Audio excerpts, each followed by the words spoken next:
Buenas tardes. Bueno, primero agradecer a Fabián que sin conocernos como que confiamos en esta posibilidad.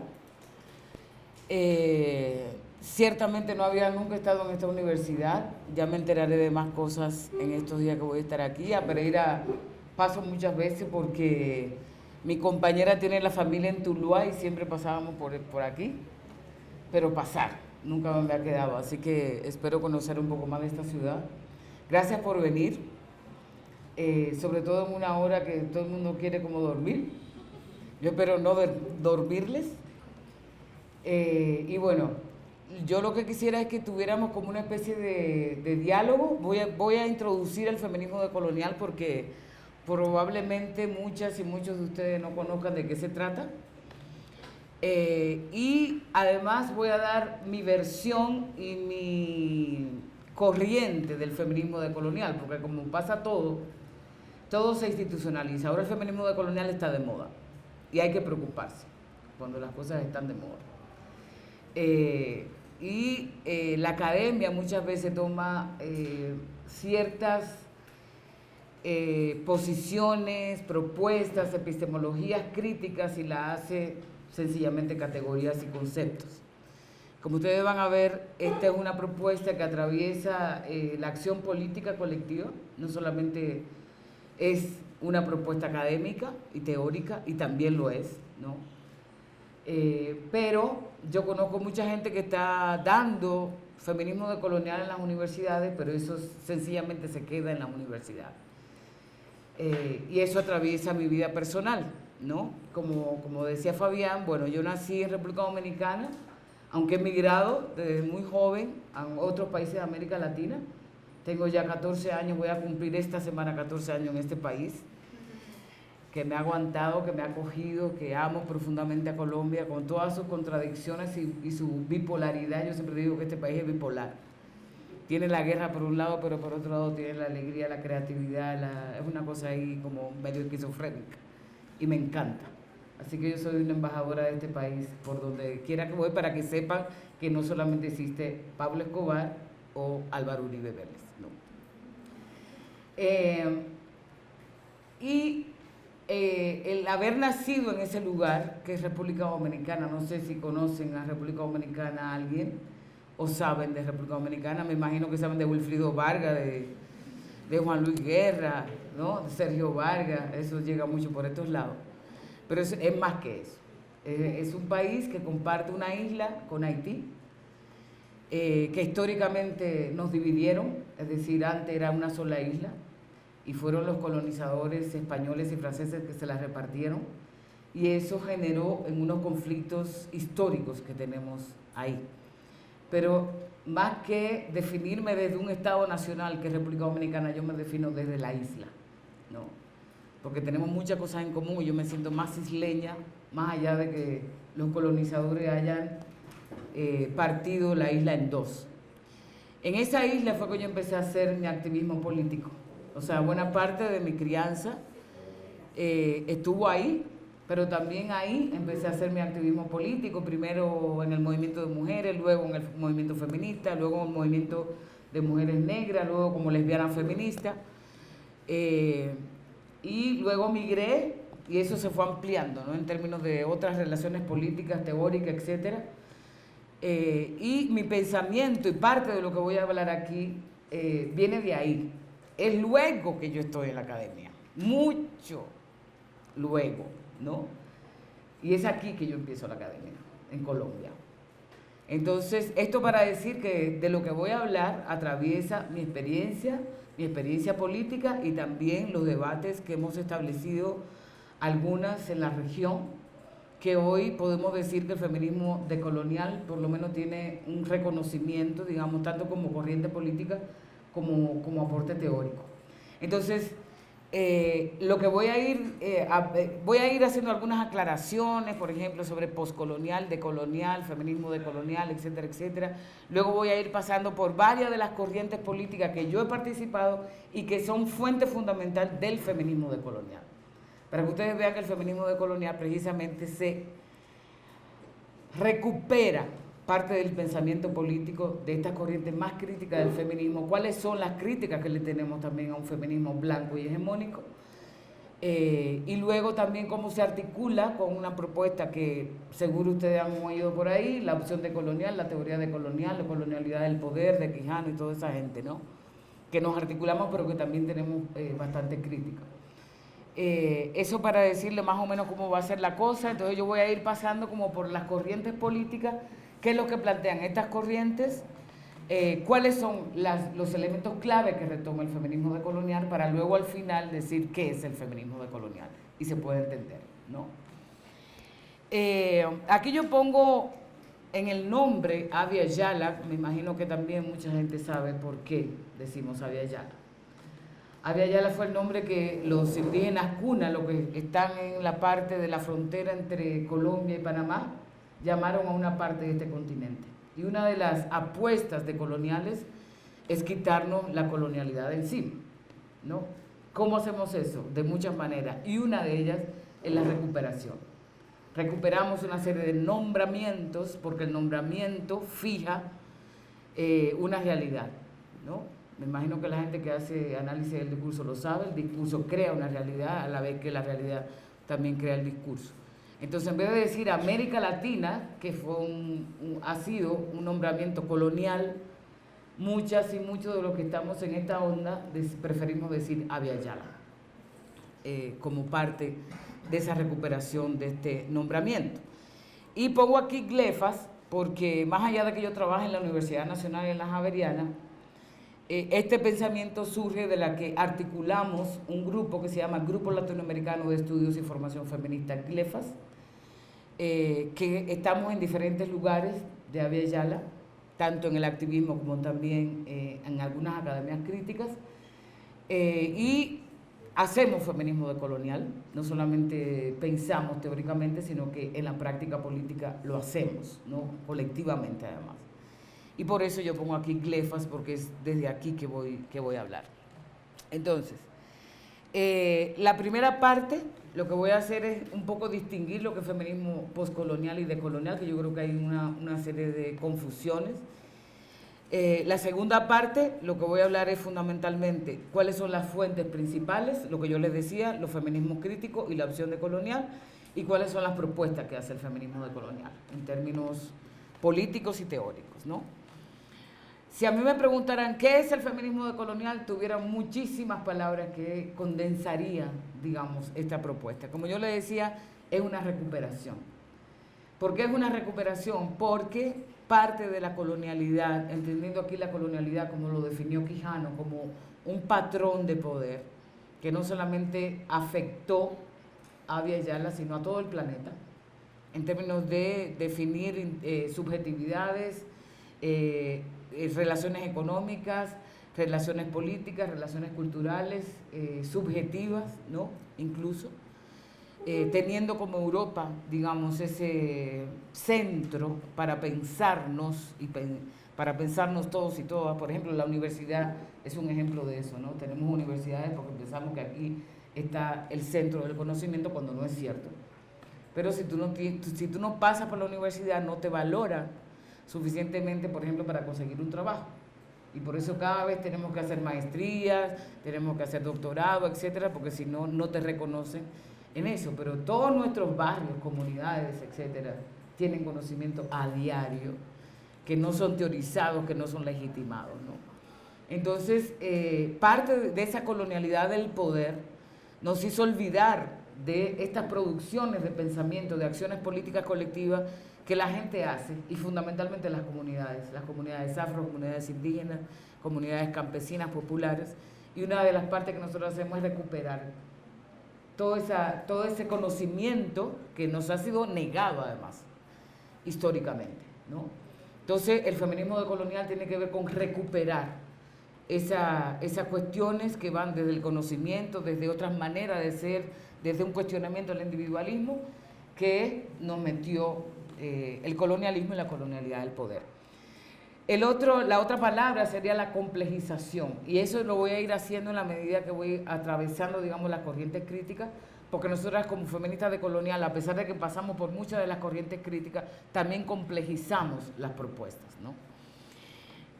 Otra palabra que me encanta, que es una propuesta de Stuart Hall, es el desenganche. ¿Cómo es que nos vamos a desenganchar? Más de 500 años tenemos en esto, ¿no? ¿Cómo es que nos vamos a desenganchar, ¿no? Que es muy difícil además, sobre todo porque estamos atrapados y atrapadas en estas maneras de pensar la humanidad, que parece que todo va en una línea recta del progreso.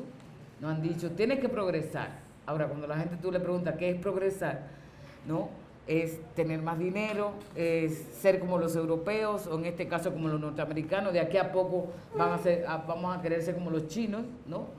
Porque se está ya convirtiendo en una potencia mundial. Y así, ese es el progreso en una lógica lineal que también ha sido producto del colonialismo y de la colonialidad contemporánea, ¿no? Entonces, un desenganche significa empezar a cuestionarnos a nosotras y a nosotros mismos en cómo hemos reproducido esa colonialidad, pero también recuperar una serie de prácticas que tenemos todos los días, que no necesariamente están afiliados, digamos, a esa lógica de colonialidad. Entonces, significa un desengancharnos de ciertas prácticas y también de cierta postura. La otra que me gusta mucho es el reconocimiento.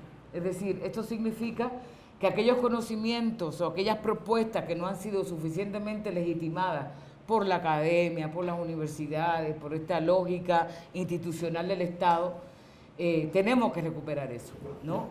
Por ejemplo, hay una propuesta de movimientos indígenas que seguro algunas de ustedes o algunos de ustedes han oído sobre el planteamiento del buen vivir que han hecho algunos grupos indígenas de Abya Yala. Obviamente ya eso se está institucionalizando, hasta el Estado está hoy hablando del buen vivir, que sería la contradicción más grande, porque es precisamente el Estado que ha fomentado este racismo histórico, esta misoginia, esta heterosexualidad obligatoria. Pero, de todas maneras, el buen vivir ha sido una propuesta que para mucha gente nos parece una cuestión válida, sobre todo en un momento de tanto individualismo, de tanta segmentación en términos de la mirada, ¿no?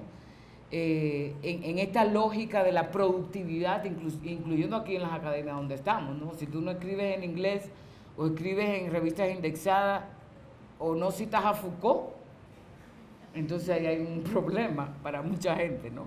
O sea, no es lo mismo citar a Fabián, o Chicuriel, o a Julieta Paredes de Bolivia, o a Silvia Rivera Cosicán, que aunque algunos de esas personas son un poco, ya tienen cierta legitimidad en las academias, pero digamos, cuando hablamos de reconocimiento, es ese conocimiento que sigue, que ha estado siempre y que no le hemos dado el lugar, digamos, que le corresponde.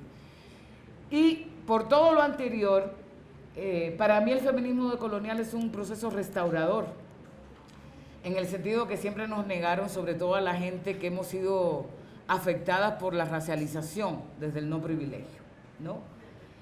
Aquellas personas que, por ejemplo, son discriminadas por el hecho de ser lesbiana, gay, trans, etc. O los feminicidios son una expresión de esa negación de aquellas que son marcadas como mujeres. Y significa que volvemos otra vez como a explicarnos por qué está pasando todo esto. Y en ese sentido hay un proceso restaurador de ubicarnos en una historia, porque hemos sido históricamente seres que hemos sido marcados por procesos muy particulares históricamente, ¿no? Que nos han colocado como aquello de lo otro o lo menos humano en ese sentido. Cuando encontramos propuestas como esta o construimos propuestas como esta, nos estamos restaurando, tanto la subjetividad como la colectividad también. Entonces, esas son para mí las palabras clave que pueden definir el feminismo decolonial. Yo voy a explicar por qué y luego ustedes me darán la razón o no si eso tiene algo que ver con esto. Por tanto, el feminismo decolonial para mí es una revisión, un proceso de revisión y una redefinición de lugares políticos. ¿Por qué digo esto? Porque yo fui feminista de la hegemonía blanca, a pesar de que yo no era blanca de piel. No, yo vi de lo que era Simone de Beauvoir, Celia Amorós, aquí en Colombia, cuando yo llegué aquí ya estaba en otro lugar.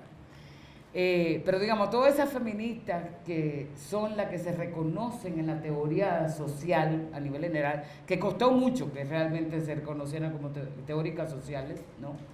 Yo también me vi de eso. Yo fui de ese feminismo que pensaba que todas las mujeres teníamos que abrazarnos, que todas las mujeres teníamos que ser sororas, es una palabra que dice muchas cosas, en el sentido que viene de sor, por tanto teníamos que hermanarnos todas, sin ver cuáles eran los problemas que había, no solamente en la teorización feminista, sino también en la práctica política de todas ellas. La mayoría eran unas racistas, unas clasistas, la mayoría de la teoría que vivimos fue europea y norteamericana, y por eso yo digo que es desengancharse de todo eso, que es lo que eso ha significado, ¿no? Que ha sido una ruptura también con ciertas posiciones que yo voy a explicar ahora. Desde la teoría del género, desde cómo entendemos la violencia hacia las mujeres, todo ese tipo de cosas. Entonces, por eso es un proceso de revisión, porque si bien yo no niego que vengo de ahí, mi lugar de enunciación como afrodominicana, caribeña, afrodescendiente, etcétera, lesbiana, feminista, que voy a explicar un poquito qué significa eso, que no es lo mismo ser LGTBIQ. Eso nos hizo cambiar de lugar en términos políticos, por tanto ha significado una revisión. Entonces, eso era lo que yo decía hace un momentito. El concepto de feminismo como concepto de feminismo decolonial fue propuesto por María Lugones. María Lugones es una mujer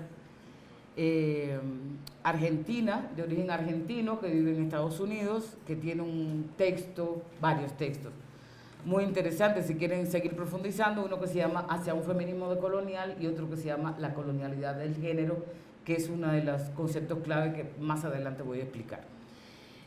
María Lugones, a pesar de que es argentina, y que ya me imagino que ustedes saben lo que significa la gente argentina en la geopolítica de Abya Yala, es decir, son los blancos del continente, se creen ellas y ellos, ¿no? Ella cuando va a Estados Unidos se define como una mujer de color, que es una categoría muy importante, sobre todo para la gente migrante, no solamente para la gente afroamericana, sino gente migrante del sur, ¿no? Que allá se encuentran con el racismo de Estados Unidos. Entonces ella, toda su teorización, digamos, y toda su propuesta política la hace desde ese lugar de enunciación como mujer de color, y que ha trabajado muchísimos años el tema de raza, de género, etcétera, muy articulada a lo que en Estados Unidos en los años 70 se llamó los feminismos del tercer mundo, ¿no? Que articulaba precisamente mucha gente que emigraba hacia Estados Unidos y que se encuentra ya con ese racismo institucional. Entonces, como concepto, digamos, es María Lugones que lo propone. Una de las fuentes para nosotras principales, diría yo, es lo que son las afrofeministas. Y aquí las afrofeministas se pueden entender como el feminismo de color de Estados Unidos, por un lado, o el feminismo de mujeres afrodescendientes, afrolatinas y afrocaribeñas, que empezamos a hacer activismo y a hacer pensamiento crítico a ese feminismo blanco en los años 70 y 80. Hoy a todo eso se le llama feminismo negro o black feminism. Pero una de las cosas que yo siempre digo es que los conceptos también tienen que ver con el tema de la traducción, que no es solamente la traducción literal o qué es lo que quiere decir, sino qué es lo que significa también en términos geopolíticos. ¿Por qué hoy a la mayoría de estas propuestas que voy a explicar ahora se le llama feminismo negro o black feminism? Precisamente porque las que más se reconocen, a pesar de que también son afros, son las afro-norteamericanas. Muy poco reconocimiento hay de lo que se está produciendo en esta, que estábamos haciéndolo al mismo tiempo, durante los mismos años, ¿no? Leila González de Brasil, Sueli Carneiro, Luisa Barros, es decir, tenemos unas pensadoras impresionantes en esta Abya Yala, que no tienen la misma categoría de Angela Davis, de Patricia Hill Collins, etc.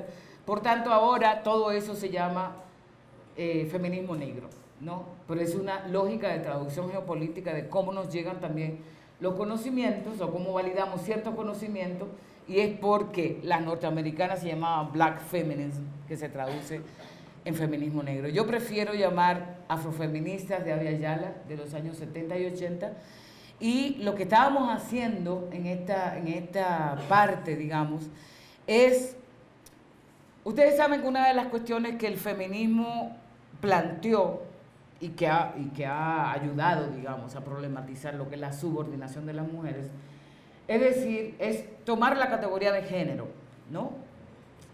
Y esta categoría tiene muchísimos debates. Primero, la mayoría de las feministas decíamos, el sexo es una cuestión biológica y el género es la construcción cultural del sexo, ¿no? Todavía hoy, a pesar de todo el debate que hay sobre eso, se sigue diciendo eso. Nosotras decimos que el sexo es tan cultural como el género. Es decir, es como decir cuál es el significado de los genitales y qué es lo que hay detrás de por qué son los genitales que definen el sexo y no una oreja, por ejemplo, o un pie. Tiene que ver con la lógica de la reproducción que generalmente se les demanda a las mujeres a nivel general, ¿no? Y la mayoría de las feministas, sobre todo estas teóricas de las que bebimos muchas, explicaban que todas esas que eran marcadas como mujeres eran atravesadas por el género, ¿no? Lo que afectaba, más bien la explicación de la subordinación de las mujeres era explicada por que ellas eran mujeres. Hasta hoy, inclusive el Estado, las políticas públicas, las feministas, llamamos a eso feminicidio, cuando son asesinadas por supuestamente el hecho de ser mujeres. Ahora, yo me pregunto si las mujeres que están asesinando en el Cauca en este momento son solo mujeres. Nosotros nos preguntamos si Berta Cáceres, que es una de las que ha tenido más resonancia a nivel mundial, la hondureña que asesinaron, era solamente mujer, ¿no? O sea, Berta era una persona marcada como mujer, pero era del pueblo lenca, es decir, pueblo indígena, no tenía privilegios de clase, es decir, no era rica, y sobre todo enfrentó las multinacionales chinas, que ustedes saben el poder que tiene a nivel mundial en este momento. Por tanto, estamos hablando, y de Berta podemos hablar más cosas. Por tanto, a Berta no la asesinan solamente por el hecho de ser mujer. Obviamente las feministas blancas dijeron, ¡ay, mataron una feminista! ¿No? Otros decimos, mataron una feminista lenca, antirracista que se opuso a las multinacionales. Pensar que hay ciertos tipos de violencia que a las mujeres solamente la matan por ser mujeres, o la violentan solamente por ser mujeres, eso limitó a pensar la complejidad de la violencia a nivel general, ¿no? Porque si ustedes se ponen a ver ahora lo que está pasando en la mayoría de los países de Abya Yala y del mundo a nivel general, aunque no estamos negando que hay feminicidios, o sea, que hay una lógica de violencia hacia las mujeres, no porque ellas son las pendejitas o son la subordinada, como ha hecho creer la lógica patriarcal, sino porque se le han opuesto a los tipos, ¿no? Han alcanzado mayor autonomía, por tanto, no solamente podemos pensar que es por su sexo o género que están siendo violentadas, ¿no? Pero además, muchas de nosotros dijimos, pero es que a mí solamente no me afecta el tema del género, sino que también yo soy afectada por el hecho de yo ser una afrodescendiente. Inclusive dentro de las afrodescendientes, si tú tienes la piel más oscura, como por ejemplo mi compañera, que me alegro mucho que haya una mujer negra en esta sala, ella tiene mucho mayor riesgo de ser marcada por el racismo en las calles que yo. Más allá de que probablemente ya se diga afrocolombiana y yo afrodominicano, ya no sé, porque me quiero quitar las nacionalidades de encima, ¿no? Y decíamos, no todas las mujeres solamente estamos afectadas por el tema del sexo, sino que también hay otras que además están afectadas por el tema de la raza, entendiendo aquí la raza como una categoría de poder, como una idea que la gente tiene que existe, ¿no? Pero que es producto del racismo fundamentalmente, igual que el sexo. Pero además resulta que la mayoría de estas compañeras y compañeros que son afros, que son indígenas, están en los lugares de clase menos privilegiados. O sea, no es casual que aquí solamente estemos 2 o 3 mujeres negras. No hay ningún hombre negro, que yo sepa, ¿no? Indígena menos. Por tanto, hay sujetos que están atravesados no solamente por su género, sea varón, hembra, etcétera, sino también por su raza, pero además esa raza, esa racialización, digamos, está articulada a su posición de clase. Siempre. En general, la mayoría más pobre de nuestros países son la gente indígena, son la gente afro, son la gente campesina, etcétera, etcétera. Por tanto, ese tipo de relación que hacíamos en términos de la violencia no podía quedarse con el tema del género. Nosotras como feministas, y además que lo encarnábamos, ¿no? Ese tipo de violencia. Por tanto, una de las cosas que viene a proponer tanto el feminismo norteamericano, el black feminism, como también las afrolatinas y afrocaribeñas, es que, y hay muchos conceptos en este momento para explicar eso, las relaciones sociales, las subjetividades son más complejas. Por tanto, está las relaciones de raza, las relaciones de clase, las relaciones de género, pero también imagínense ustedes el origen nacional. Aunque ustedes estén aquí en esta universidad con cierto privilegio, cuando van a Europa ustedes son colombianos y colombianas. Y ya ustedes saben lo que eso supone. Son sudacas. Por más blanquita y más dinero que ustedes tengan, lo que quieran, ¿no? O sea, hay una racialización también por geopolítica o de origen nacional. Es decir, le podemos seguir sumando una serie de cuestiones que la teoría feminista no nos daba para analizar nuestra propia experiencia, pero también analizar la estructura y el sistema a nivel general. Por tanto, una de las cosas que aporta el feminismo negro, las afrolatinas, las afrocaribeñas, precisamente pensar cómo atraviesa relaciones de clase, sexo, raza, en nuestra vida y en nuestras relaciones sociales a nivel general. Los conceptos que se han utilizado para eso son muchos, desde simultaneidad de opresiones, que lo propuso un grupo de Estados Unidos, se llama Río con Bají, que fueron de las primeras. Bueno, no me voy a detener mucho en eso porque si no, no me da tiempo de hablar todo lo que voy a hablar. O matriz de opresión, y el más famoso de todos esos conceptos es interseccionalidad. ¿Lo han oído? Bueno, pues eso no es casual, porque es el más liberal de todos, ¿no? O sea, hasta el Banco Mundial hoy habla de interseccionalidad, porque es decir, no, es que hay mujeres que no solamente son mujeres, sino que también son negras, y también hay algunas que son indígenas, hay algunas que son pobres, pero de ahí a pensar los sistemas de dominación como el racismo, el heterosexismo, es otra cosa. Eso no le interesa ni al Estado ni al Banco Mundial, porque al contrario, lo que le interesa es dejarnos en ese lugar de diferencia, para solamente decir la diversidad, la tolerancia, el multiculturalismo, y luego hacer eso mercado. Cuando tú llegas al aeropuerto, a cualquier aeropuerto, pero voy a referirme aquí, ¿qué tú ves? Una mujer con una mochila guayú, ¿no? Entonces se hace mercado. Los hijos de Uribe tomaron eso para hacer mercado, y es para eso que quieren esa diferencia cultural, para decir, somos un país multiétnico y multicultural, pero el racismo está ahí, materialmente todos los días, y eso no cambia, ¿no?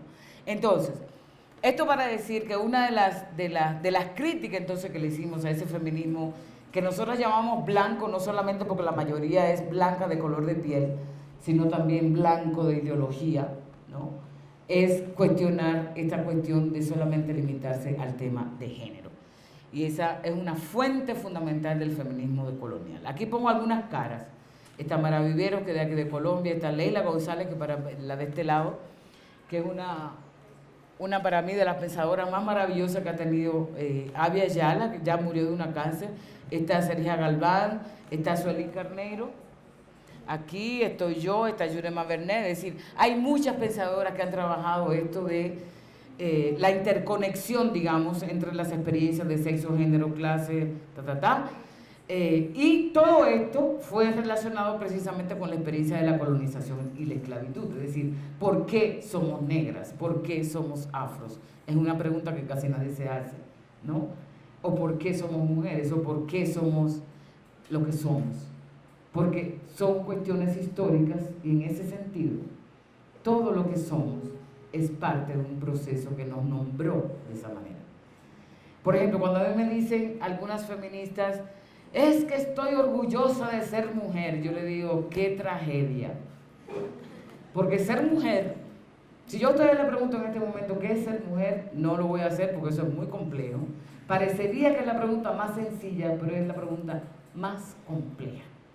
¿no? Porque ser mujer, para mí, es el lugar de la opresión. Y ser hombre es el lugar del privilegio. Yo no quiero ser mujer. Y además hay diferentes interpretaciones de qué es ser una mujer. Algunas lo asumen como una identidad, otras lo asumen como una clase de sexo. Hay muchas teorías sobre eso. Pero yo lo que digo es, yo no quiero seguir siendo mujer. Yo lo que quiero es que se acaben las desigualdades. Más allá de que utilicemos la categoría mujer para articularnos y hacer coalición. O por ejemplo, en el mismo movimiento negro, la negritud ha sido una propuesta revolucionaria porque permite autoafirmación, ¿no? Si usted blanco me dice que yo soy fea, que yo soy bruta, que yo soy no sé qué, y me dice negra, que por eso soy negra, o al revés, ¿no? Entonces yo lo que voy a hacer es invertir eso y decir, pues mira, black is beautiful, como decían los afronorteamericanos, lo negro es bello, que fue una consigna histórica que se ha puesto no solamente en Estados Unidos, en muchos lugares, y eso ha sido muy importante para nosotros y nosotras. Pero mi proyecto político, el mío, no es quedarme siendo negra, porque negra es un lugar social que impusieron los colonizadores. Yo lo que quiero es que se acabe el racismo. Más allá de que yo diga que me siento orgullosa de ser afrodescendiente o negra, dependiendo de cómo me llamen, ¿no? O por ejemplo, ser lesbiana, ¿no? Nosotras lesbianas feministas tenemos una consigna histórica que dice, lesbiana, yo soy lesbiana porque me gusta y me da la gana. Y desarrollamos el orgullo de serlo porque hay un régimen heterosexual que nos dice, si tú eres lesbiana, si tú eres trans, si tú eres gay, tú eres una mierda y por tanto hay que asesinarte. Entonces nosotros decimos, somos y estamos orgullosas de eso, pero yo no quiero ser lesbiana en términos de mi proyecto político, más allá de que yo me ubique ahí. Yo quiero que se acabe el heterosexismo. Y son lugares políticos totalmente distintos, que eso lo podemos discutir. Son estrategias de identidad, como diría Spivak, una especie de socialismo estratégico que nos permite hacer coalición política, pero lo que tenemos que hacer, creo yo, si es que entendemos que la transformación social es posible, si ese es nuestro proyecto, transformar socialmente, tenemos que acabar con los sistemas que nos produjeron como esos lugares sociales de donde estamos. No sé si me doy a entender. Bueno, ahorita lo podemos seguir discutiendo. Entonces, bueno, voy a seguir.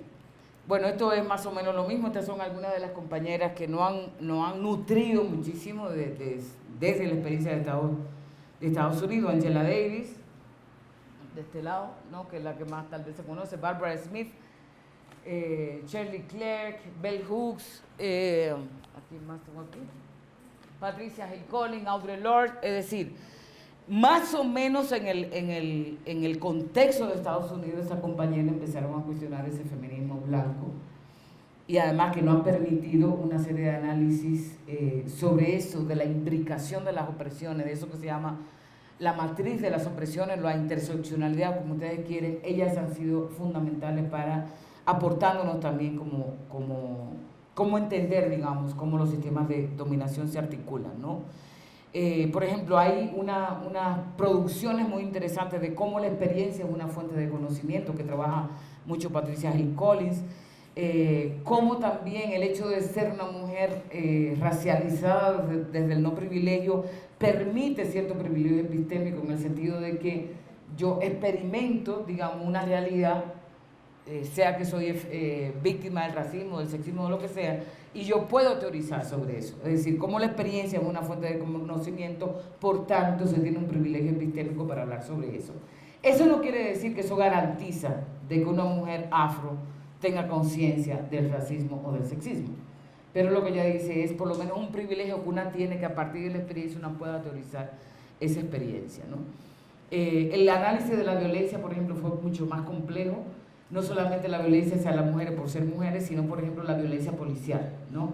Lo que ocurre, por ejemplo, en Brasil en estos momentos que están asesinando a los jóvenes negros. ¿Por qué asesinan a los jóvenes negros de la favela? Esa es la gran pregunta, ¿no? Supuestamente dicen, están ligados a la red del narcotráfico. Esa es la lógica del Estado. Pero hay una política, digamos, una necropolítica para asesinar a los jóvenes negros en Brasil, eso pasó también en Bogotá, en Ciudad Bolívar, etcétera, etcétera. Por tanto, la violencia no solamente para estas feministas tenía que ver con la violencia hacia las mujeres, sino hacia su propia comunidad de las cuales ellas formaban parte. O por ejemplo, un concepto que aprendimos, digamos, de ese primer feminismo que se llamó división sexual del trabajo, que nos permitió entender cómo había unos trabajos dirigidos hacia las mujeres, fundamentalmente del cuidado, naturalizados además, como que lo único que hacemos las mujeres es cuidar. Y es cuidar hijos, es cuidar marido, es cuidar novio, es cuidar amante, es cuidar el jefe, es cuidar a nivel general, ¿no? A eso se le llamó división sexual del trabajo, pero además son los trabajos que menos se pagan.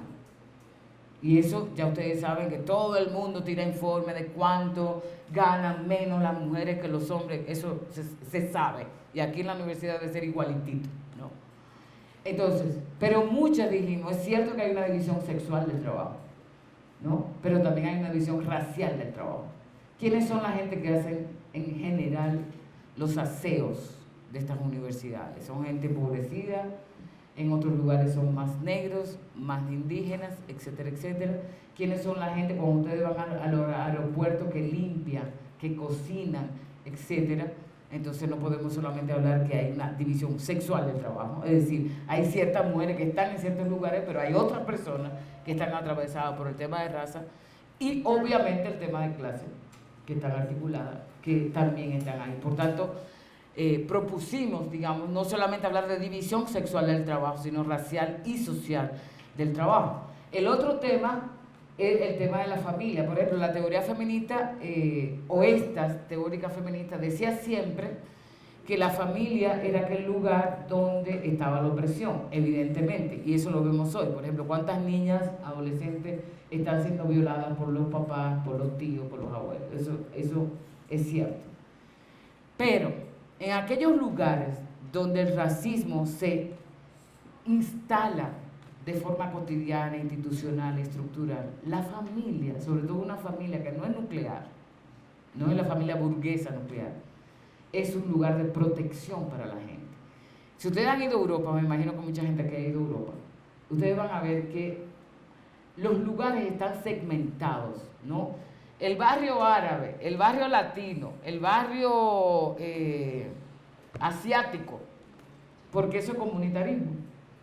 Y es la protección que en términos comunitarios la gente siente frente a la violencia estructural a nivel general. Por eso también lo podemos ver en nuestros barrios de las ciudades. O sea, si hacemos una cartografía, ¿cómo es que la gente se ubica en los barrios? Entonces van a decir, el barrio X, no sé cuál es Pereira, es el barrio Los Negros.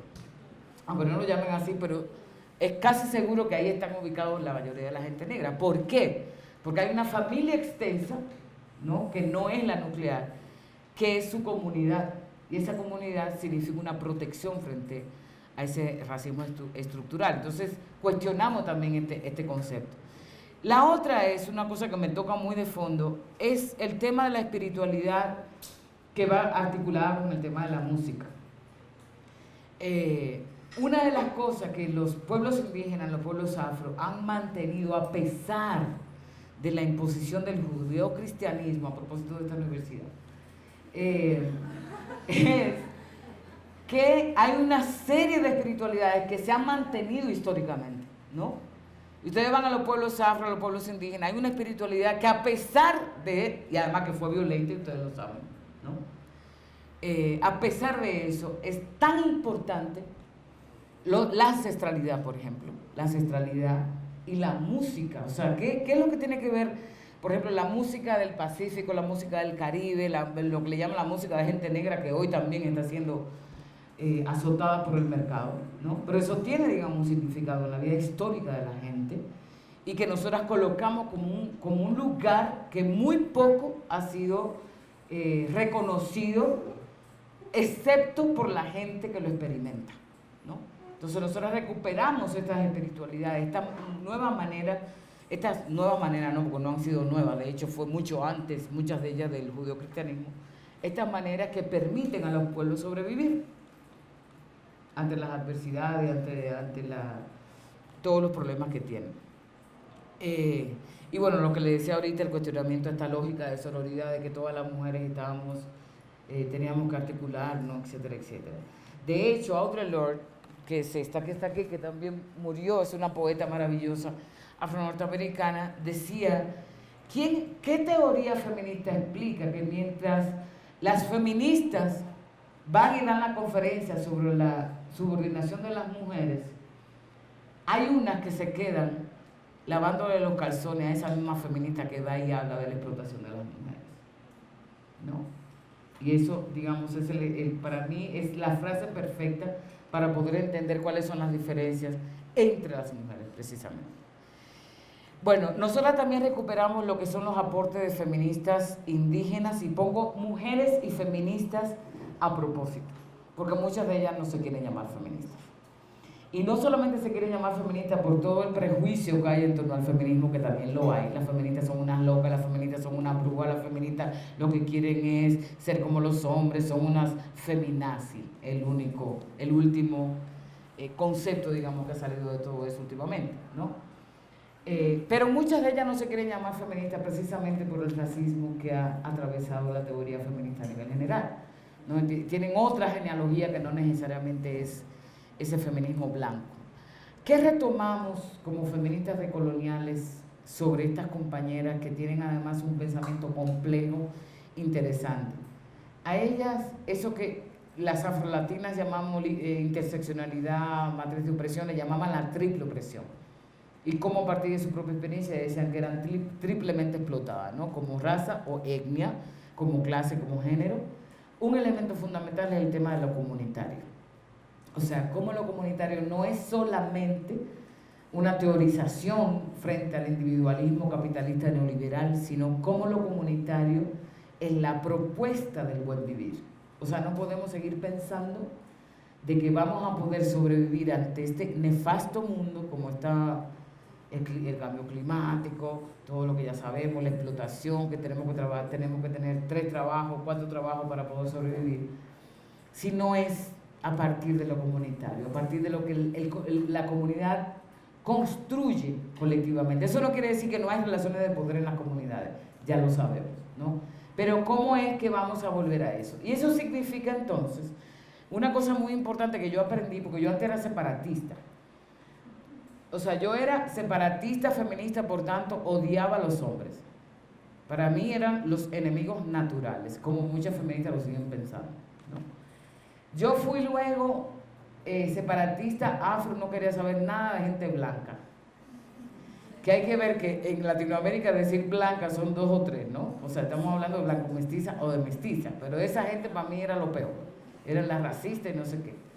Luego fui autónoma. Es decir, no quería nada con las institucionales, ni las ONG, ni los partidos, etcétera, etcétera. O sea, si yo he vivido el separatismo, si de separatismo me hablan, yo lo he vivido casi todos.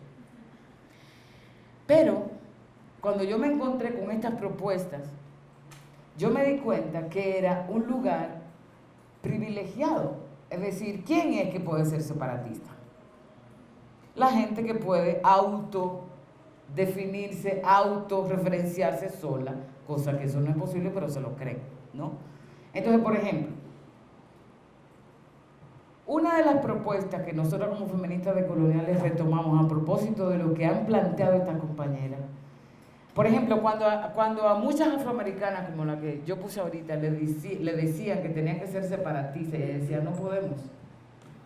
Porque resulta que a pesar de que en la comunidad negra también muchos hombres negros son unos machistas, como también en las comunidades indígenas, yo con esos compañeros me defiendo del racismo estructural y tiene que ser una lucha conjunta. O lo que, por ejemplo, está pasando con el tema de los territorios. Ustedes ven que la mayoría no son solamente indígenas y afros hombres, sino que también hay mujeres. No sé si hay lesbianas, supongo que sí, ¿no? Por tanto, estas luchas frente a estos monstruos que están acabando con nuestras vidas no pueden ser solamente las mujeres o los hombres, sino que tenemos que hacerlo colectivamente. Dentro de esas comunidades tenemos que trabajar el racismo que existe, el machismo que existe, el heterosexismo que existe, pero comunitariamente. ¿Qué es lo que hace la cooperación internacional y el Estado? ¿Qué hace políticas públicas para las mujeres? Que ha sido una demanda de las mujeres además. Porque una de las cosas que hizo el colonialismo fue crear lo que Miñono le llama la diferencia cultural, ¿no? La diferencia colonial. ¿Qué es la diferencia colonial? Decir, esos seres que además no piensan, que no tienen alma, se llaman indios, en un lugar además de subordinación, ¿no? Eso fue lo primero que se hizo con los primeros pobladores de este lugar. Cuando trajeron a los africanos y africanas en condición de esclavizado, le dijeron, esos son negros. Pero dentro de eso empezaron a decir, eso es una mujer. Por eso, por ejemplo, una de las cuestiones que habla María Lugones es que el género también es una cuestión colonial, porque antes no había esa división sexual del trabajo, antes de que llegaran los colonizadores. Y ustedes pueden buscar, y se los recomiendo si quieren profundizar sobre eso, en el 1512, la ley de Burgos, que es una de las primeras leyes, se dice que es inclusive el primer código laboral. En las leyes de Burgos ustedes encuentran qué es lo que se supone tenían que hacer las indias. Primero, taparse, ponerse ropa. Luego tenían que obedecer a sus maridos. Luego, mantenerse en la casa. O sea, todo lo que podría definir una mujer en términos sociales. Ahí está, 1512, imagínense. Entonces, si se hizo ley, y ustedes saben que las leyes siempre se producen mucho después que hay práctica social, ¿no? Es porque antes la cosa era distinta. Y es la colonización que impone la lógica del género. Eso tiene muchas implicaciones en términos teóricos, pero sobre todo en términos políticos. ¿No queremos deshacer del género? Es una gran pregunta que dejo aquí, que podemos discutir después, ¿no? Pero a lo que quiero llegar es que, así como el género, el tema de la raza también fue una imposición colonial. Por tanto, lo que tenemos que hacer es, a ver, ¿cuál ha sido la construcción histórica de todo esto? Para luego ver qué es lo que vamos a hacer políticamente, porque no nos podemos quedar, por lo menos la gente que tenemos conciencia sobre eso, no nos podemos quedar con los brazos cruzados, ¿no? ¿Qué implica eso para la teorización, etcétera, etcétera? Entonces, cuando vamos a las comunidades indígenas, afro, campesinas, etcétera, nos damos cuenta que en las comunidades no solamente hay problemas que las mujeres tienen en relación a los hombres, hay problemas de racismo, le están quitando las tierras, etcétera, etcétera. Por tanto, todo eso hay que verlo en comunidad. Esa es una de las propuestas del feminismo decolonial.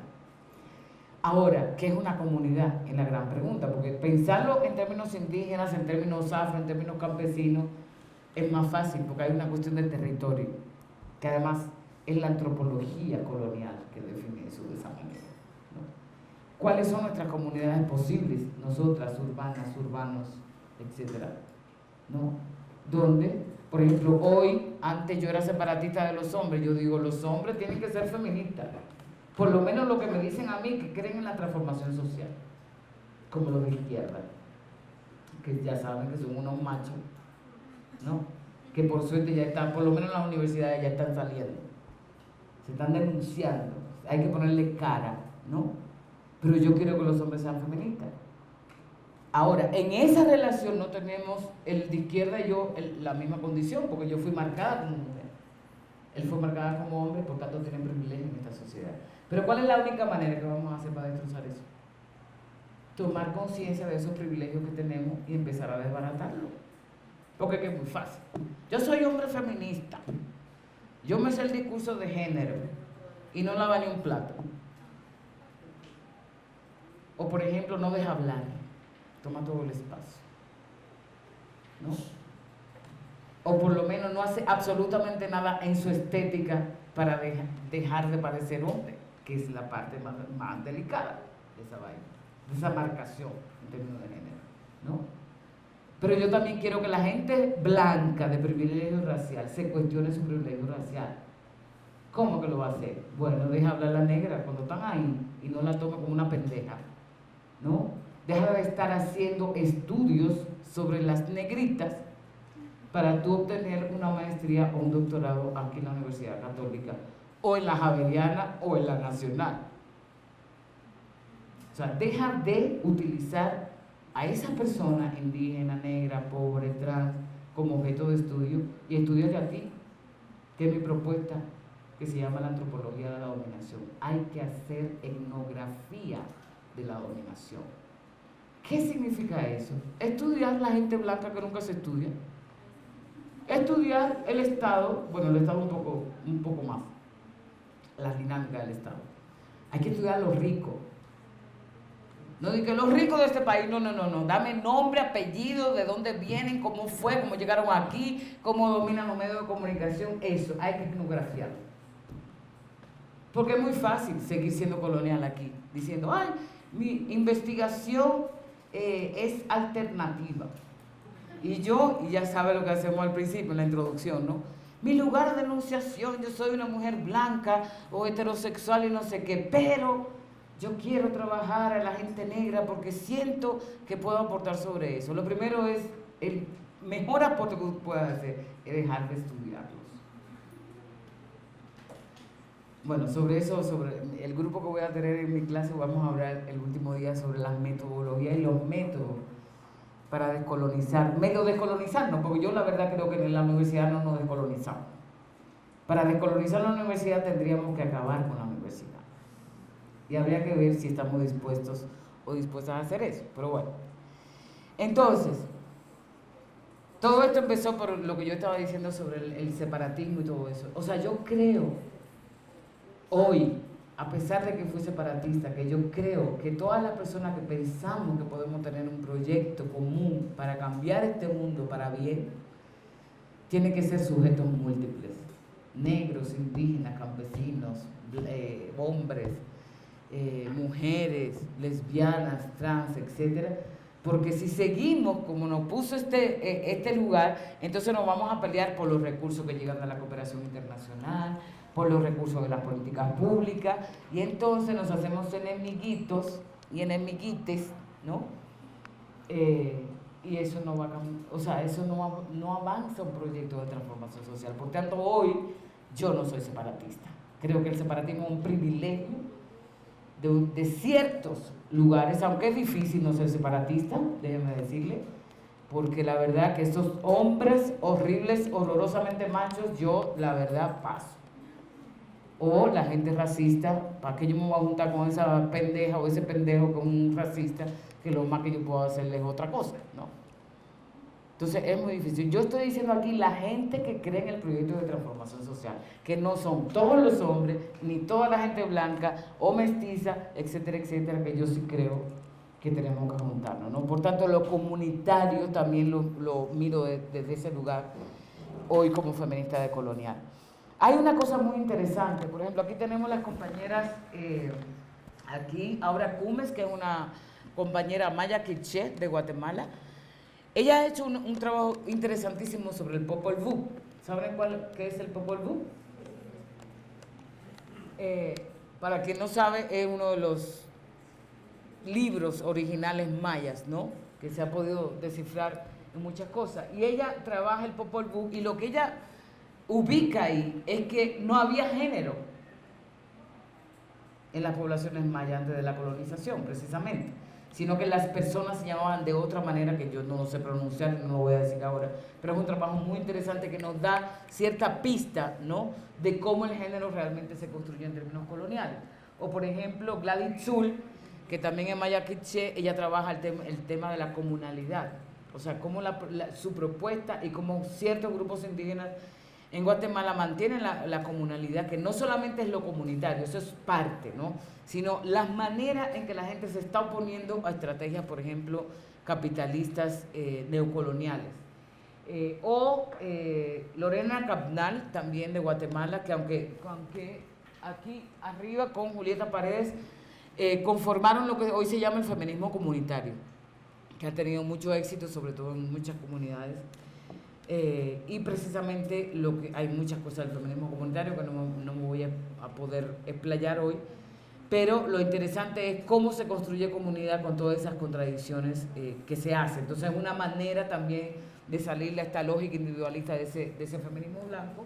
Y Silvia Rivera Cusicanqui, que ha venido por aquí, ya me dijeron, pues que tiene muchísimas propuestas de cómo, en términos metodológicos, también descolonizarlo. Por ejemplo, el taller de cultura oral que que tiene Silvia es una cosa maravillosa. O sea, no es la escritura como este lugar de la colonialidad del poder, sino la oralidad que muchos pueblos, muchas comunidades ha sido tan fundamental, pero que no se considera tampoco conocimiento. Entonces, estos son grandes aportes que hemos tenido de estas compañeras y que el feminismo decolonial retoma. Otra de las cosas que el feminismo decolonial retoma fue lo que se llamó la corriente feminista autónoma latinoamericana. Eso pasó fundamentalmente en los años 90, esa década de los 90, si ustedes, bueno, ustedes no se van a acordar porque son muy jóvenes, pero estaban bien chiquititas, pero tienen hoy los efectos de esa década. Y es cuando el neoliberalismo entra con todo, ¿no? O sea, los 80 fueron lo que se llamó la década perdida, los 90 viene a ser la lógica neoliberal, donde todo es mercado. Es más complejo, pero digamos, el centro de eso es que todo es mercado. Y uno de los efectos que eso tuvo, por ejemplo, en los movimientos sociales, no solamente feministas, fue la lógica de las ONGs. O sea, fue en esta época que nacen las ONGs. Que las ONGs son una especie de híbridos entre Estado, porque hacen servicio, y movimiento social. Y eso iba haciendo, digamos, perder radicalidad en el discurso y en la práctica feminista, en este caso, pero lo podemos ver hasta en la izquierda, eso también. Y además, empezó la ONU a regular lo que eran las agendas del movimiento. O sea, ahí empezaron las conferencias mundiales. La conferencia del agua, que es la conferencia de la población, que es la conferencia de la mujer, que es la conferencia de todo, ¿no? Y entonces las agendas de los movimientos, de las organizaciones eran, por ejemplo, la de Beijing, que fue la de la mujer en el 94. Entonces todo el mundo giraba alrededor de la agenda de Beijing. Entonces en Beijing salieron tantos principios, hay que seguir eso, ahí se crean entonces los ministerios de la mujer, ahí se crean las políticas públicas de la mujer, etcétera, etcétera, pero era siguiendo a Beijing. Entonces luego era, vamos a evaluar a Beijing, Beijing +1, Beijing +2, Beijing +3, van por 20 y pico, no me acuerdo cuál, ¿no? Pero todos los recursos entonces se van a una lógica donde se supone que la ONU, que además ustedes saben lo que es la ONU no es más que la suma de los estados nacionales, ¿no? Que además hay lógicas geopolíticas muy importantes donde Estados Unidos define casi todo, ¿no? Y la otra cosa es que se instala es los derechos humanos, que todo el mundo parecería como estar de acuerdo con los derechos humanos, ¿no? Pero los derechos humanos, primero les invito a buscar muchos textos, uno de ellos el de Arturo Escobar, sobre lo que es la política del desarrollo. Y cómo fue que eso que hoy se llama derechos humanos, que se supone que toda la humanidad está, no, toda la humanidad no, que una parte de la humanidad supuestamente está de acuerdo, lo que hace es eliminar del discurso la lógica de los poderes que hay ahí en términos de los derechos humanos, que tiene que ver con la política del desarrollo. Entonces ahí se inventaron que unos países que éramos subdesarrollados, que somos pobres, que somos del tercer mundo, y hay una relación en términos geopolíticos y todo eso. Pero además eso vino a implicar que entra la cooperación internacional con toda a los países del llamado tercer mundo, ¿no? ¿Y qué es lo que busca la cooperación internacional? No es la chica buena gente suiza, canadiense que llega, que va a trabajar por los pobres, ¿no? Sino que hay unas líneas políticas de los estados del norte y de los partidos, etcétera, ¿no? Entonces la cooperación internacional, la gente dice, yo cojo el dinero y hago con eso lo que me dé la gana. Pues no. Si haces eso, eres una estúpida o un estúpido de no saber de dónde viene ese dinero y por qué lo hacen. Y hay muchos escritos sobre la cooperación internacional que no me voy a explayar, aunque es uno de los temas que más me apasiona, ¿no? Por ejemplo, ¿qué tiene que ver la USAID de Estados Unidos con las políticas de estos países? ¿Por qué en Haití, después del terremoto, sucedió el cólera? ¿Por qué Haití no tiene producción de arroz? Precisamente porque Estados Unidos, con esta lógica, viene en lógica de fundación, entonces siembran el arroz malo que le llevan y por eso Haití hoy no tiene producción de arroz. En fin, es muy largo. Por cierto, les recomiendo un video, un documental en YouTube que se llama La mano invisible de la USAID, para que tengan una idea, ¿no? Entonces, eso hizo depender políticamente, económicamente, digamos, a los países del tercer mundo. Se crea el proceso de la institucionalización de los movimientos sociales. Ahora éramos Ya no éramos luchadoras feministas, ahora que ella es una tecnócrata de género en aquella ONG, que ella funda con otras amiguitas feministas que además hacen un feudo y que tienen 20 años cobrando muchísimo dinero, ¿no? Y esto de la imposición de la agenda. Una de las cosas que como hoy feministas decoloniales retomamos de esta corriente de la cual yo vengo, además, y algunas de nosotros venimos, es que antes esto no lo veíamos en código colonial. O sea, sí, de alguna manera sí, en el sentido de norte, sur, la relación geopolítica, pero ahora, digamos, con las herramientas que tenemos, decimos, esta es la forma neocolonial, ¿no? Que no es lo que sucedió en 1492, pero es un reflejo, de alguna manera, de lo que está pasando también con la política a nivel internacional, ¿no? Que eso lo podemos ver con todo lo que está pasando con lo que David Harvey llama la acumulación por deposición. O sea, ¿quiénes son las multinacionales? ¿Quiénes son las mineras? ¿Quiénes son? ¿No? Es una forma neocolonial y esto tiene que ver con lo que nosotros planteábamos en ese momento, que lo hacíamos desde el feminismo, pero que se podía extender, digamos, a relaciones de países a nivel general. O sea, por un lado nos quedamos en el pasado, porque hay que empezar con 1492 como una fecha clave, pero vemos cómo entonces esa colonialidad se va reproduciendo, ¿no? Retomamos, por ejemplo, propuestas del feminismo materialista francés, que no ve hombres y mujeres como identidades, sino como clases de sexo. Esto tiene que ver con cuáles son las clases de sexo que son apropiadas en el sentido de lo que decíamos hace un momentito, de lo del cuidado, quiénes son las que generalmente hacen un trabajo de cuidado que es poco valorado socialmente, etcétera, etcétera. Hay una apropiación del tiempo, de la sexualidad, del espacio, etcétera, etcétera, ¿no? Por tanto, me alejo totalmente de esta lógica feminista que dice, ay, somos feministas, construcción social. La pregunta es, ¿cómo se hace esa construcción social? Ahí van a haber muchas respuestas, dependiendo de la corriente feminista. Pero de las feministas francesas, fíjense que estas son blancas, pero que aportaron cosas muy importantes. Yo retomo lo que Monique Wittig llamó el régimen de la heterosexualidad obligatoria. Antes, las lesbianas feministas decíamos, nos íbamos por la propuesta de Adrienne Rich, que ella le llama a la heterosexualidad la institución de la heterosexualidad, ¿no? Y ella lo muestra, y su texto está ahí en internet. Ella dice, por ejemplo, cómo desde pequeña nos hacen pensar en príncipes, ¿no? Y el beso que le da el príncipe a la Cenicienta fue, sí, a la Cenicienta, entonces todo el mundo se piensa un príncipe azul, que nunca es azul, porque la sangre nunca es azul, ¿no? O todo lo que nos creemos, lo que nos vamos construyendo en términos de las novelas, por ejemplo, ¿no? O sea, cómo las novelas tienen un impacto, y más en estos lugares donde la literatura, en estas naciones, Estados-naciones, donde la literatura ha tenido tanta importancia, ¿no? Y entonces creemos en el amor romántico, además. Que sabemos que la mayoría de eso es lo que trae violencia, ¿no? No es que no hay que creer en el amor, lo que hay que preguntarse es, ¿qué es el amor? Que también es otra construcción social, ¿con base a qué? ¿No? Y una de las cuestiones que ella trabaja es eso, es decir, cómo a las mujeres se nos acostumbra a pensar en ese príncipe azul, en ese amor romántico, en ser dependiente, etcétera, etcétera, cómo las lesbianas se han olvidado de la historia, etcétera, etcétera. Monique Wittig, que viene del materialismo francés, lo que ella dice es una frase que causó mucho revuelo, que es, las lesbianas no son mujeres. Y empezamos a ver por qué ella dice, ¿cómo que las lesbianas no son mujeres? Claro que también fueron marcadas como mujeres. No, porque resulta que mujer, ella lo explica como una clase de sexo. Esto es largo, pero para que puedan explicar, para que puedan entender un poquito. ¿Qué es una clase de sexo? Es una persona o grupo que se apropia del trabajo, la sexualidad, del tiempo de otra, ¿no?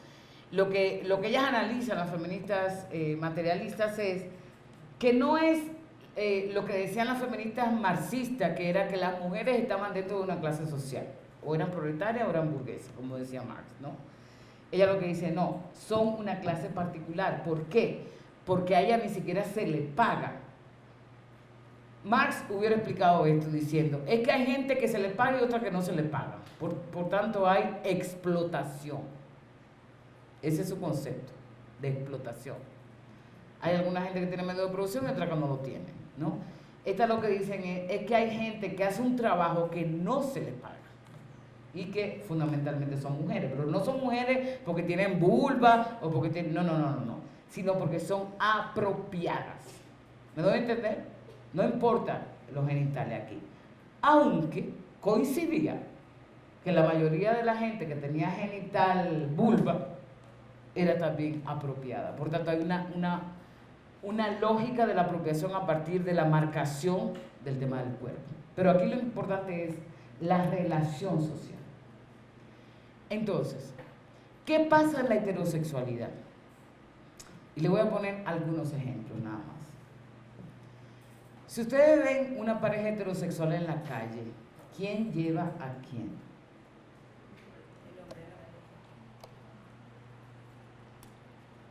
Aunque ella sea más alta que él, incluso. ¿Ah? O sea, hay una lógica de propiedad, de apropiación, que además supuestamente las mujeres se sienten seguras y no sé qué chévere, ¿no? Si ustedes ven, por ejemplo, quienes han ido a boda, el discurso de las bodas es que él supuestamente es el proveedor y ella es la que tiene que administrar bien los recursos. Bueno, yo hace mucho tiempo que yo no voy a boda, pero para hacer un análisis del discurso, pongan la atención a la próxima boda que ustedes vayan, a ver lo que dice el padre. Cuando vemos en las familias, ¿no? ¿Quién hace la comida? ¿Quién atiende emocionalmente, por ejemplo, a la persona de esa familia, etcétera, ¿no? Pero además la Constitución, que es mi libro, que se llama La Nación Heterosexual, lo puede conseguir en la web. Lo que yo muestro ahí es cómo la Constitución, es decir, las leyes de la nación, lo que hace es respaldar este régimen político. Que no solamente se trata con quién yo me acuesto o no me acuesto, que es el problema y la diferencia que tenemos con ciertos LGTB y de hecho ciertas lesbianas feministas que piensan que la posición lésbico-feminista es porque yo deseo una mujer. Por supuesto que yo deseo una mujer, una no, varias, ¿no? Y no todas, además. O sea, porque el deseo para nosotros se convierte en un lugar político también, de por qué el deseo ha sido construido fundamentalmente heterosexualmente. Eso no es natural. Y eso es lo que tendríamos que preguntarnos a la gente medio inteligente, ¿no? ¿Por qué la mayoría de las mujeres desean a los hombres y por qué la mayoría de los hombres desean a las mujeres? Primera pregunta. Pero además, eso tiene implicaciones en la vida real. Por ejemplo, yo llegué a este país y yo tenía que ir cada 3 meses porque así salían los ¿cómo se llama? Los contratos de la Universidad Nacional. Son de qué semestre, pero mentira. Cada vez que sale un contrato yo iba a migración para que me dejaran estar en Colombia. ¿Y qué me decía migración? No, dígale a la Universidad Nacional que le dé un contrato más largo para que usted pueda permanecer. Yo le dije, pero no me lo van a dar, porque usted no me da una visa más larga. No, porque así no puede ser. Entonces era un círculo vicioso, ¿no? Cuando yo me estabilicé, cuando mi compañera y yo, a pesar de que estamos en contra de toda esta mierda, decidimos ir a una notaría y decir, vea, unión libre. Y yo tengo visa de residente hoy gracias a eso. A pesar de que no creo en el matrimonio, a pesar de que lo combato. Les digo, eso no es matrimonio, eso es unión libre, pero más o menos lo mismo, ¿no? A pesar de todo eso. ¿Por qué? Porque la única cosa que a mí me garantizaba, y eso es a mí, como ustedes saben que a mucha gente, me garantizaba que me permitieran estar en el Estado Nacional, era si alguien de ese Estado Nacional se hacía cargo mío. Y en migración dice una cosa ya, que Ana Milena González, que es mi compañera, ella es mi responsable. Le estoy diciendo esto para que ustedes vean cómo funciona el régimen de la heterosexualidad, más allá de que ella y yo seamos 2 mujeres. Y eso es lo que tiene que ver con la ley de matrimonio del mismo sexo, ¿no? Y nosotros decimos, el matrimonio hay que desbaratarlo, el heterosexual el que hay que desbaratar. ¿Por qué? Porque ese es el referente. Por eso mucha gente LGTB quiere el matrimonio igualitario, con toda la razón además, ¿no? Porque es la única manera de tú también sobrevivir en términos materiales. Eso sin hablar de la herencia, porque el matrimonio al final es una vaina de herencia. ¿A quién le voy a dejar mi propiedad? ¿No? O sea, así se crea el matrimonio como institución. Entonces, para que ustedes vean que cuando estamos hablando de la heterosexualidad, no solamente estamos hablando de una práctica sexual, sino que toda la realidad social es heterosexual. Y esa es la diferencia que tenemos algunas lesbianas feministas con otras y otros movimientos LGTB, que sienten orgullo de ser lesbiana y ese es su modus vivendi, etcétera, etcétera. También nosotros sentimos orgullo de ser lesbianas en este momento, pero como yo lo dije al principio, yo lo que quisiera es que se desaparezca la heterosexualidad. Entonces, por eso, una de las cuestiones que las feministas decoloniales asumimos es que la heterosexualidad se conformó en el colonialismo. Cuando a las indias, a través de la ley de Burgh, le dijeron, por obligación usted tiene que casarse. Por obligación, y casarse ustedes saben lo que implica. Las mujeres, la mayoría, en su mayoría, son propiedad de los maridos o de los hombres. O preguntémonos de quién tenemos los apellidos. Los primeros apellidos que tenemos, ¿cuáles son? Aunque el papá no esté, ¿no? Ese es el régimen de la heterosexualidad, que implica desde negarte una vaina de salud, negarte una vaina de vivienda, negarte la vida social, porque es lo natural. Si tú te sales de ahí, te asesinan, como una de los límites, digamos, del impacto de esto. Bueno, hay tres cosas que nosotros retomamos del... ¿Dónde está Fabián? ¿Qué tiempo me...? Ah, no, todavía tengo tiempo. Hay tres conceptos clave que a nosotros nos gusta retomar del feminismo postcolonial. Uno es lo que han desarrollado las feministas postcoloniales. Y aquí voy a decir cuál es la diferencia. El postcolonialismo, la teoría postcolonial, tiene una genealogía distinta a lo decolonial. Lo postcolonial surge fundamentalmente desde migrantes de la India, de lo que son los estudios subalternos, ¿no? Y seguro que ustedes, algunas o algunos han leído a Homi Bhabha, a Said, etcétera. Se dice que el primer libro que marca, digamos, esta propuesta es Orientalismo de Edward Said, ¿no? Son en su mayoría migrantes que llegan de la India hacia el imperio, ¿no? Desarrollan su teoría como en esa frontera, más o menos. Pero en términos históricos, ellos ubican lo postcolonial a partir de lo que fueron las independencias de la India y África, que fue fundamentalmente en los años 60 del siglo pasado. Las decoloniales y los decoloniales decimos que todo empezó en 1492. Y a la gente postcolonial se le olvida este colonialismo que hubo en esta parte de las Américas. Y eso es una diferencia fundamental en términos históricos y en términos de genealogía. La otra diferencia que yo creo particularmente es que muchas de estas y estos compañeros se dedican mucho a lo que es el giro lingüístico, ¿no? Con influencia de Lacan, con Foucault, etcétera, etcétera. O sea, hay todo un diálogo y desdiálogo con estos personajes porque es el énfasis que hacen en lo postcolonial.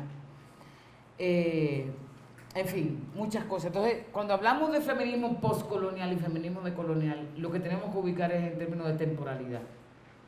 Y a partir de ahí, entonces, las propuestas políticas. Coincidimos en muchas cosas, como por ejemplo, estas son dos compañeras feministas postcoloniales, una de ellas es Chandra Mohanty, que es esta, y otra de ella es Spivak, Gayatri Spivak. Y ellas trabajan tres conceptos. Uno de ellos es violencia epistémica, que es lo que más o menos el concepto que agrupa lo que yo le estaba diciendo ahorita de cómo la gente blanca y en las universidades estudian negritos, eso es violencia epistémica. O por ejemplo, violencia epistémica es utilizar una serie de categorías que utiliza la gente y no darle los créditos, eso es violencia epistémica. O unos pensamientos que decimos que son de nosotros y que resulta que no son de nosotros. También eso es violencia epistémica, pero la manera, las categorías, los conceptos que estamos utilizando, ¿no? Entonces, una de las cuestiones que el feminismo decolonial plantea es evitar la violencia epistémica, no solamente en los centros universitarios, sino en todo tipo de relación social que estamos haciendo, ¿no? Y eso tiene que ver con otro discurso, otro concepto que desarrolla Chandra Mohanty, que es colonialismo discursivo. Por ejemplo, ella tiene un texto que se llama Bajo los ojos de Occidente. Está traducido al español, lo pueden encontrar, es maravilloso. Lo que ella dice ahí es cómo precisamente las feministas blancas van y estudian a las pobres del tercer mundo y la ven solo como víctimas. Pobrecitas ellas, los hombres indígenas la maltratan. Pobrecitas ellas, son la pobrecita. Pobrecitas, o sea, ese discurso que se repite todo el tiempo y son mujeres blancas de las academias del norte que vienen y estudian estas compañeras sin darle agencia, sin ubicar, digamos, su lugar político, ¿no? Sin complejizar también las relaciones, y es lo que ella le llama colonialismo discursivo, que eso lo hacemos cada rato, ¿no? Entonces, una propuesta feminista de colonial es evitar el colonialismo discursivo. Y por otro lado, está el esencialismo estratégico que lo plantea Spivak en el sentido de que, por ejemplo, cuando vino este boom del giro lingüístico de Lacan, de Foucault, de no sé qué, de Judith Butler,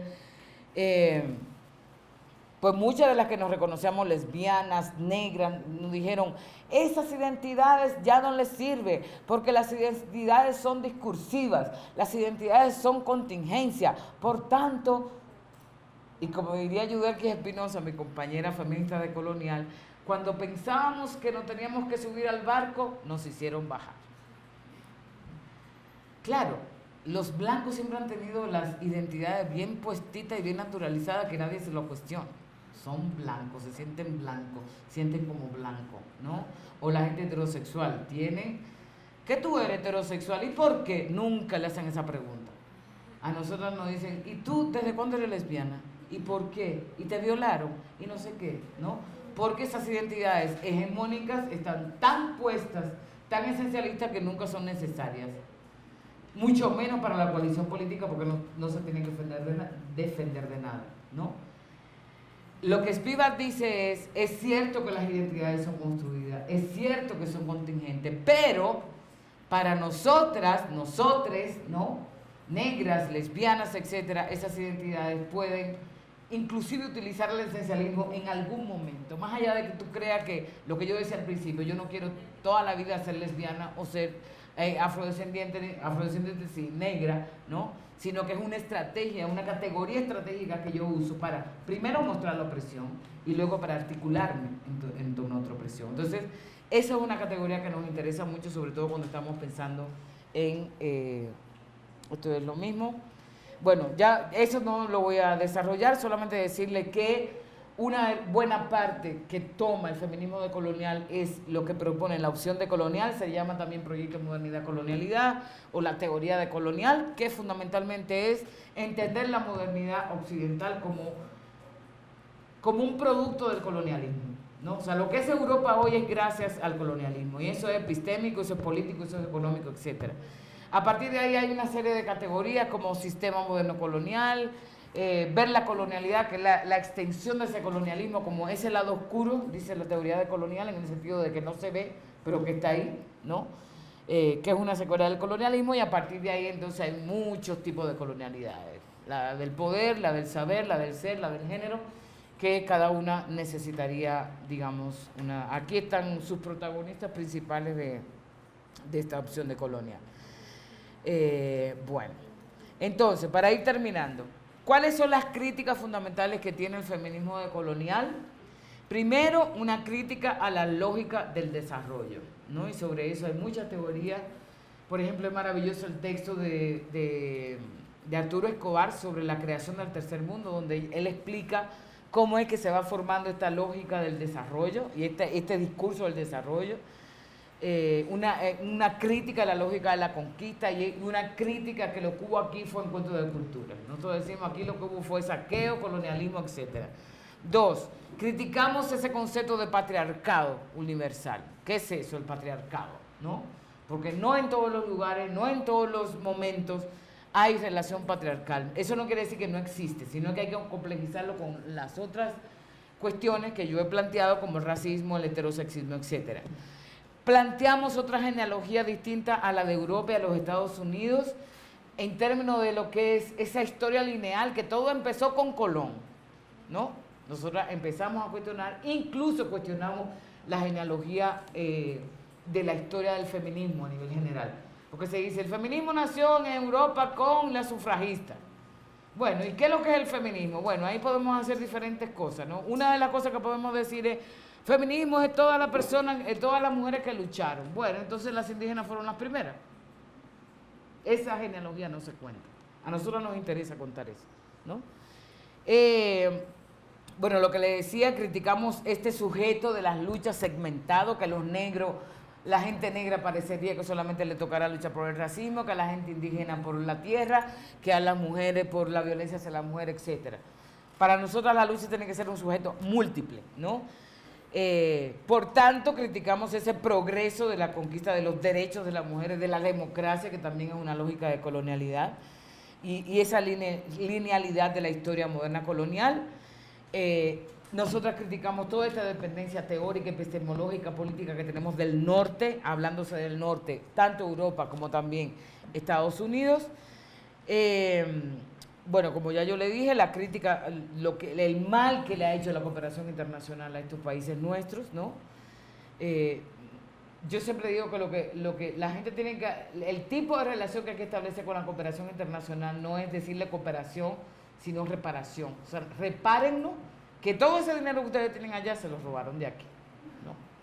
Que es una de las cosas que yo estoy impulsando en los movimientos sociales, a ver si caemos, como dirían en México, nos cae el 20.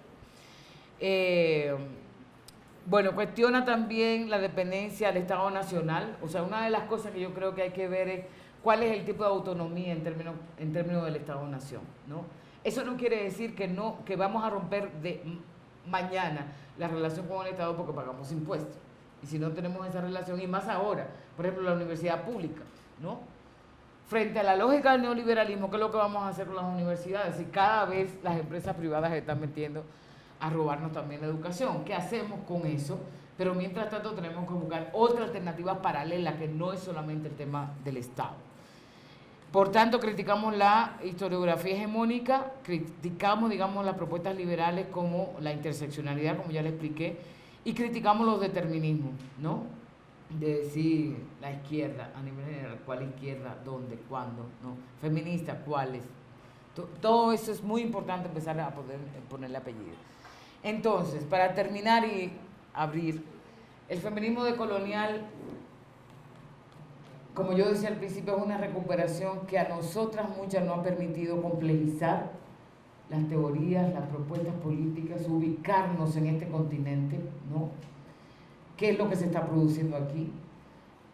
Tiene riesgos como todo, como les decía, la institucionalización, el robo también, que eso significa, mucha gente se está ahora haciendo rica siendo feminista decolonial, y eso también hay que ponerle como atención. Entonces lo voy a dejar ahí para que abramos el diálogo. Muchas gracias.